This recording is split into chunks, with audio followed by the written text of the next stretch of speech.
Friends, कैसे हैं आप? आइए, आपका स्वागत है मोनिका किचन में।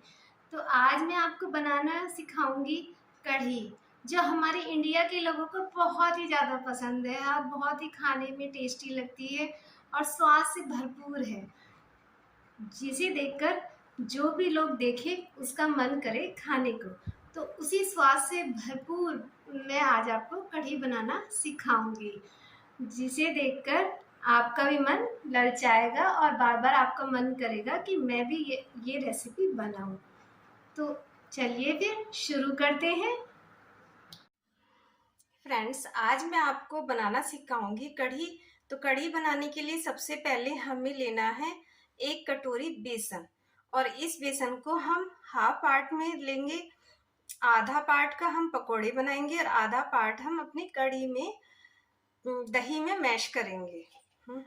तो ये हम एक बाउल लेते हैं और इस तरह से हाफ पार्ट बेसन हम पकोड़े बनाने के लिए तैयारी करते हैं, इस तरीके से।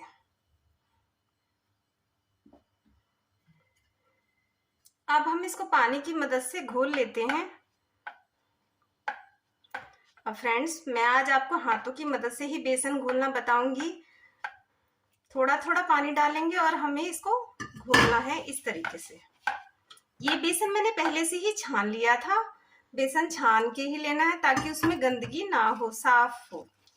तो इस तरह से हमें थोड़ा थोड़ा करके घोल लेना है। अभी हमारा बेसन थोड़ा थिक है तो और थोड़ा सा इसमें पानी डालते हैं।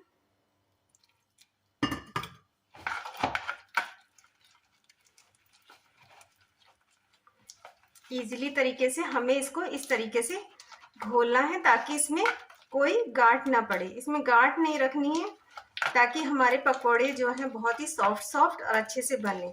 तो हमने बिल्कुल अच्छी तरीके से इसे हाथों की मदद से इसको फेंट लिया है। अब हम इस बैटर को 15 मिनट तक ढक के रख देते हैं ताकि जब हम ये पकोड़े बनाएं तो इनमें सॉफ्टनेस बनी रहे, इस तरीके से। फ्रेंड्स, अब हम कढ़ी का घोल तैयार करते हैं। तो घोल तैयार करने के लिए हमें दही कैसी लेनी है। हमें जो दही लेनी है, अगर आपकी दही फ्रिज में रखी है तो आप उसे 3-4 घंटे पहले ही बाहर निकाल के रख लीजिए ताकि वह नॉर्मल टेम्परेचर पे आ जाए और अच्छी से बने। क्योंकि ज़्यादा ठंडी लेने से दही हमारी कढ़ी अच्छी नहीं बनती है। तो नॉर्मल टेम्परेचर पे हम बनाएंगे तो बहुत अच्छी बनेगी। अब हमें कितना लेना, जो हमने बेसन लिया था, हमारा आधा बेसन बचा था। अब हम उसको क्या करेंगे, हम उसको एक जार में डालेंगे इस तरीके से।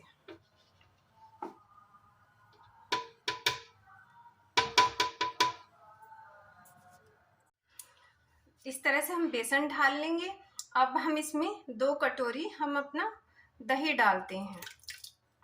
फ्रेंड्स, अगर आप इस घोल को हाथ से बनाना चाहते हैं तो जैसे मैंने अभी आपको हाथ से घोल कर बताया उस तरीके से बना सकते हैं।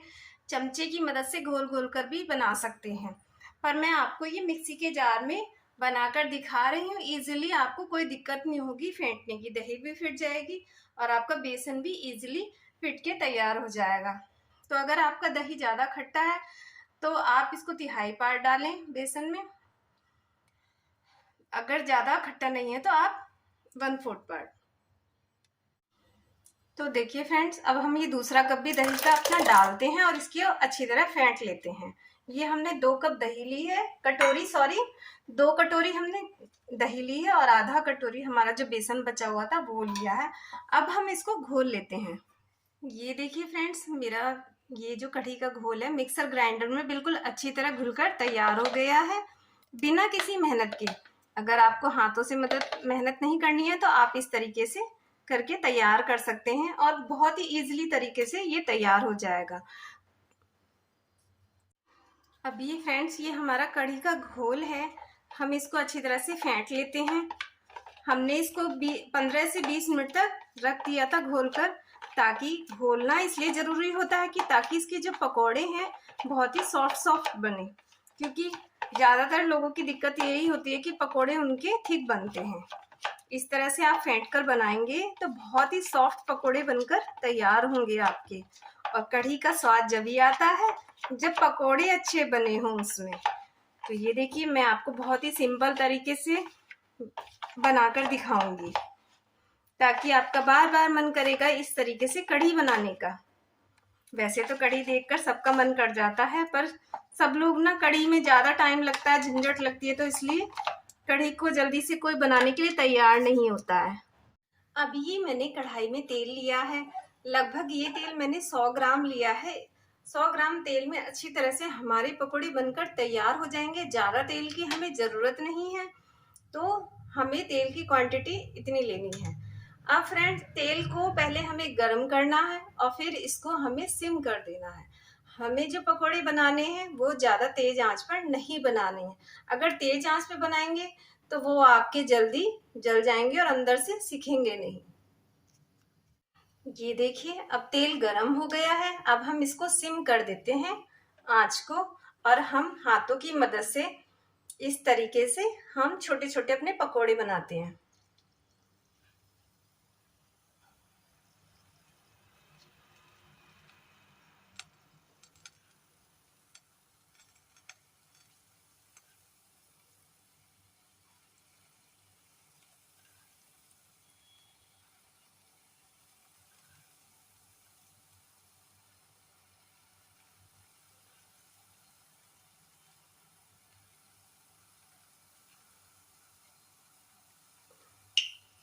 फ्रेंड्स, बस पकोड़े बनाते समय आपको यही ध्यान रखना है कि इनको सिम आंच पर सेकना है।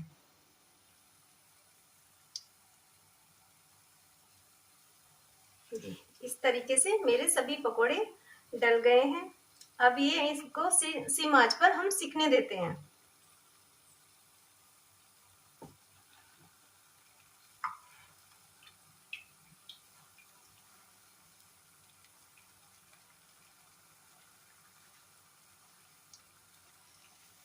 देखिए, पकोड़े बिल्कुल सिककर तैयार हो चुके हैं, बिल्कुल गोल्डन कलर के हो गए हैं। अब हम इनको उतार लेते हैं आंच से।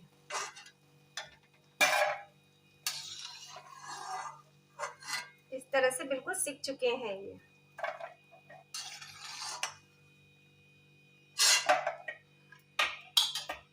अब फ्रेंड्स, मैं आपको हाथों की मदद से ना डालकर पकोड़े, बाकी की मैं चम्मच की मदद से भी डाल के दिखाऊंगी कि बहुत से हाथों से ना डाल पाए तो चम्मच से भी इजीली तरीके से इस तरीके से हम डाल सकते हैं।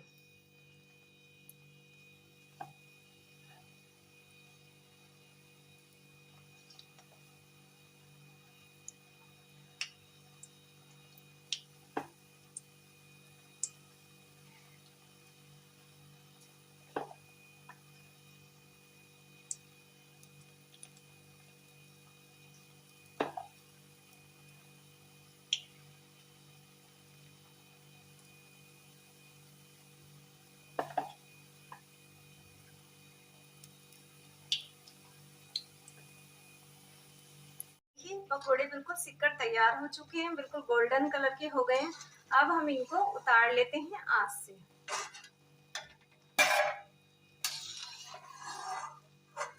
इस तरह से बिल्कुल सिक चुके हैं ये।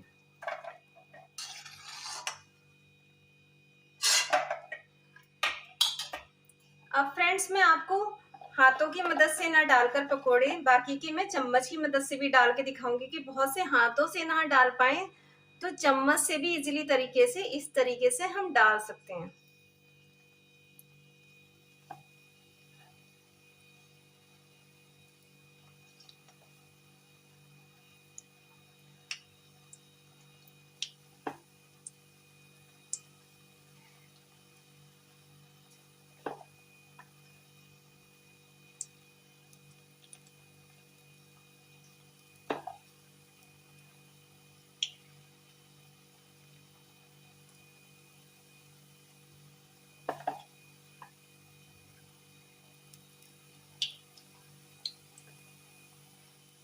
तो फ्रेंड्स, मैंने चम्मच से बनाए थे पकोड़े, वो भी मेरे बिल्कुल गोल्डन कलर के सिक्के तैयार हो गए। ये भी मेरे बहुत सुंदर बने हैं। ये देखिए, चम्मच से भी बहुत अच्छे बनते हैं। आप दोनों, मैंने आपको दोनों तरीके बता दिए। आप जिस तरीके से बनाकर देखिए, आप बना सकते हैं। इजीली पकोड़े हमारे बनकर तैयार हो जाएंगे। देखिए फ्रेंड्स, ये पकोड़े सिककर तैयार हो गए। जो मैंने हाथों की मदद से बनाए थे वो भी खूब स्पंजी बना है हमारा पकोड़ा। और ये देखिए, मैं आपको तोड़कर दिखाती हूँ। ये अंदर से पूरा अच्छी तरह सिक चुका है और ये मैंने बनाया है चम्मच से, तो ये भी हमारा खूब सॉफ्ट बना है। तो ये भी देखिए हमारा बिल्कुल सिककर तैयार हो चुका है पकोड़ा। तो आप भी इसी तरीके से बनाइए और ट्राई करिए। फ्रेंड्स, वापस से मैंने कढ़ाई ली है। अब मैंने उसमें आधा चमचा तेल डाला है। आप तेल कोई भी यूज कर सकते हैं, जो आप खाते हो वो यूज कर सकते हैं। अब हम कढ़ी का छौंक तैयार करते हैं। इस तेल को हम गरम होने देते हैं थोड़ी देर के लिए। फ्रेंड्स, अब ये ऑयल गरम हो गया है। अब हम इस गैस की जो फ्लेम है वो उसे सिम कर लेते हैं। अब हम इसमें अपने मसाले डालते हैं ताकि वो हमारे मसाले डालते समय जले ना। ये आधा चम्मच जीरा है, वो डालते हैं।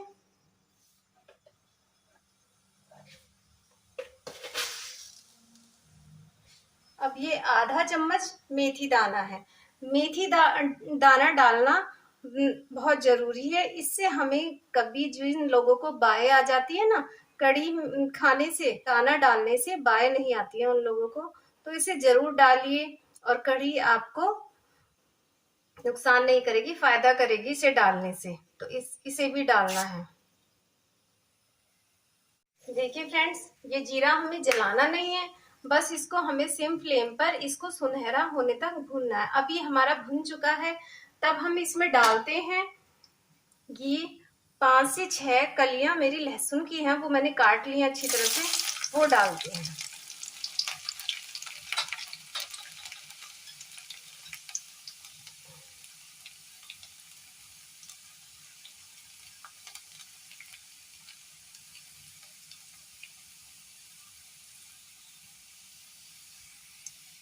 देखिए ये भी लहसुन भुन गया है अच्छी तरीके से। तो अब हम इसमें कद्दूकस करी हुई अदरक डालते हैं। इसके बाद हम डालते हैं कटी हुई प्याज। मैंने एक प्याज को काट लिया है। इसके बाद डालते हैं हम ये 4 हरी मिर्च, जो मैंने इनको इस तरीके से बीच में से कांटा लगा लिया है, तो वो भी हम डालते हैं और इसको चला देते हैं। अब इनको भूनने देते हैं अच्छी तरीके से, जब तक इसमें गोल्डन कलर ना आ जाए। ये देखिए प्याज का कलर धीरे धीरे गोल्डन कलर का होने लगा है। अब हम इसमें अपना घोल डालेंगे। ये घोल जो हमने बनाया था मिक्सर ग्राइंडर में, वो घोल डालेंगे। अब फ्रेंड्स, अभी ये घोल हमारा जो है थिक है, तो इसमें हम पानी मिलाएंगे। कितना? 4 कटोरी, क्योंकि हमने आधा कटोरी बेसन लिया था, तो 4 कटोरी हम इसमें पानी मिलाएंगे। तो अब हम ये घोल डालते हैं हम अपना कढ़ाई में, वो भी सिम आंच कर इस तरह से चलाएंगे।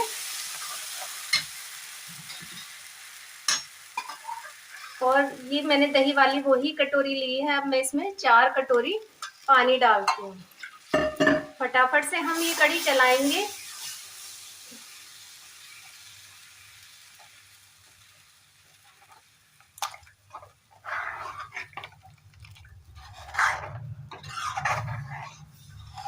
कढ़ी चलानी हमारी बहुत जरूरी है, नहीं तो हमारी कढ़ी फट जाएगी इस तरीके से। ये फ्रेंड दूसरी कटोरी पानी है, और ये तीसरी कटोरी पानी है, और ये चौथी कटोरी पानी है। हमने 4 कटोरी इसमें पानी डाला है। अब हम इसमें थोड़े से मसाले डालते हैं। आधी चम्मच हमको हल्दी डालनी है। अब इसमें आधी चम्मच धनिया पाउडर,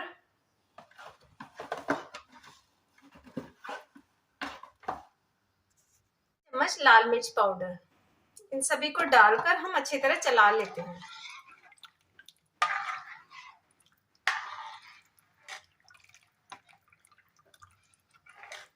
अब हमें इस कढ़ी को चलाते रहना है, इसको हमें बंद नहीं करना है, और ज्यादा गैस की फ्लेम को हमें तेज नहीं करना है। सिम आंच पर ही हम इसको पकाते रहेंगे। ये देखिए फ्रेंड्स, हमें इस कढ़ी को इसी तरीके से चलाते रहना है, हमें इसको रोकना नहीं है। ज्यादातर लोगों की शिकायत यही होती है कि कढ़ी फट जाती है। कढ़ी फटती जब ही है जब हम इसको बीच में रोक देंगे, तब ये तुरंत फट जाएगी। तो हमें इसको चलाते रहना है और पकाते रहना है, इसको रोकना नहीं है। इसी तरीके से जब तक हमारी कढ़ी में एक उबाल ना आ जाए।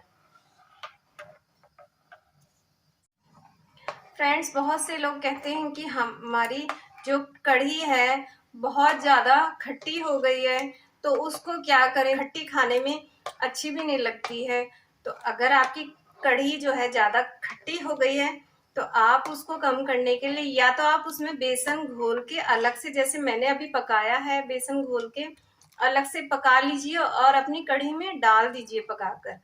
अगर नहीं तो अगर आपके पास मलाई है तो मलाई भी खट्टापन दूर करती है, आप उसमें मलाई भी डाल सकते हैं और इस तरीके से आप उसे चलाते रहिए। अगर हाँ, बहुत से लोग ये भी कहते हैं कि कढ़ी हमारी खट्टी नहीं हुई है, तो अगर कढ़ी खट्टी नहीं हुई है तो उसके लिए उपाय ये है कि आप उसमें आधा नींबू काटकर या एक नींबू काटकर आपको जितना खट्टा चाहिए उतना आप कढ़ी में निचोड़ सकते हैं और फिर आपको उसको चलाना है।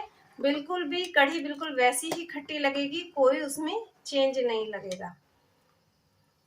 अब ये देखिए फ्रेंड्स, जब तक मेरी कढ़ी में उबाल नहीं आता है प्रॉपर, मैं इसी तरीके से इसको धीरे धीरे चलाती रहूंगी। इसी तरीके से इसको चलाना है। सबसे ज्यादा मेन इसका यही ध्यान रखना है कि इसको हमें चलाते रहना है इसी तरीके से। ये देखिए फ्रेंड्स, ये मेरी कढ़ी में खदका आ गया है, यानी कि एक इसमें आप लोग क्या कहते हैं, उबाल आ गया, सॉरी उबाल आ गया है। तो अब ये देखिए पककर तैयार हो चुकी है। अब हम गैस की फ्लेम को सिम कर देते हैं और अब हम इस कढ़ी को चलाना रोक सकते हैं थोड़ी देर के लिए और इसमें हम अपने पकोड़े डालते हैं। जो हमने पकोड़े बनाए थे वो हम सभी पकोड़े अपने इसमें डाल देंगे धीरे धीरे। इनको भी हम इस तरह से मिला देते हैं।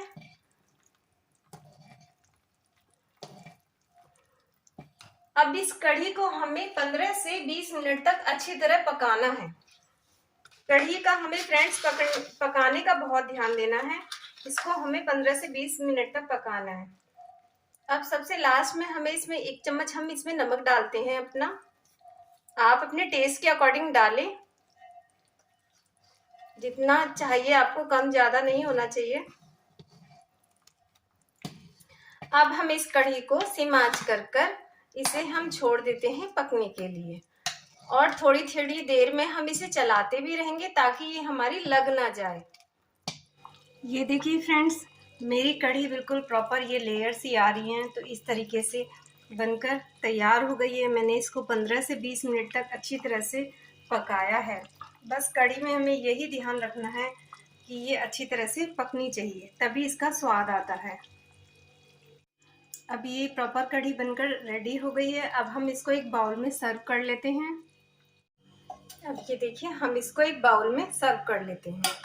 इस तरह से पूरा अपनी कढ़ी को प्रॉपर भर लेते हैं। फ्रेंड देखिए, पकौड़ी भी हमारी, इसमें पकौड़े जो हैं बिल्कुल घुले नहीं है कढ़ी में। बहुत से लोगों के होते हैं ना, घुल जाते हैं पकौड़ी में, ज़्यादा सॉफ्ट रहते, ज़्यादा घुल जाते हैं। ये देखिए कि एक पकौड़ा और एक एक अच्छी तरह से जैसा था एज इट इज ऐसा का ऐसे ही है। अब हम इस तरीके से इस कढ़ी को पूरे को डाल लेंगे। फ्रेंड्स, अब हम अपनी कढ़ी में एक तड़का लगाते हैं, तो इससे कढ़ी में और 4 चांद लग जाते हैं। तो हमने 1 चम्मच तेल लिया है, अब हम इसको गरम कर लेते हैं। अब ये तेल गरम हो गया है, तो अब हम सबसे पहले इसमें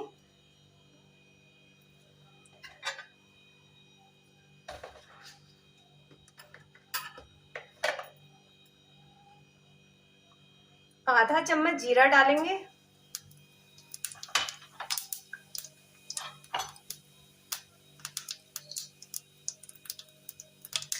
हम थोड़ी सी हींग डालेंगे।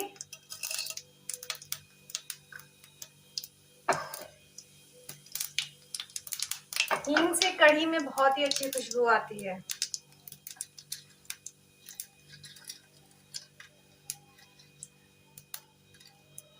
4 सूखी लाल मिर्च,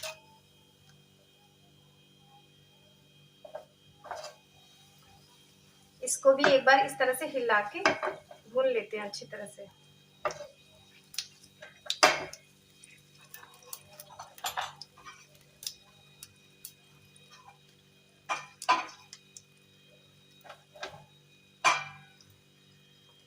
कड़ी पत्ता,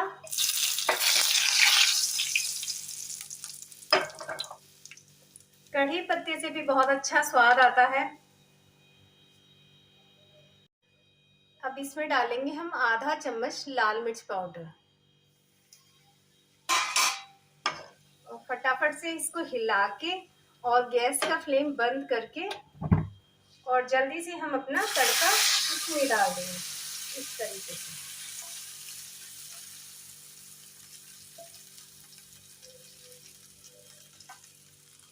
और फिर हम अपनी कढ़ी को प्रॉपर इस तरीके से चला लेंगे। इस तरह से फ्रेंड्स मैंने कढ़ी को प्रॉपर चला लिया है। तो ये देखिए हमारी कढ़ी जो खाने में कितनी टेस्टी लगेगी। जब देखने में इतनी टेस्टी यमी लग रही है तो इसे देखकर अच्छों का मुंह में पानी आ जाता है। तो फ्रेंड्स ये देखिए कढ़ी में एक एक पकोड़ा एकदम खिलकर आया है। बिल्कुल हलवाई लोग इस तरह से तड़का लगाते हैं।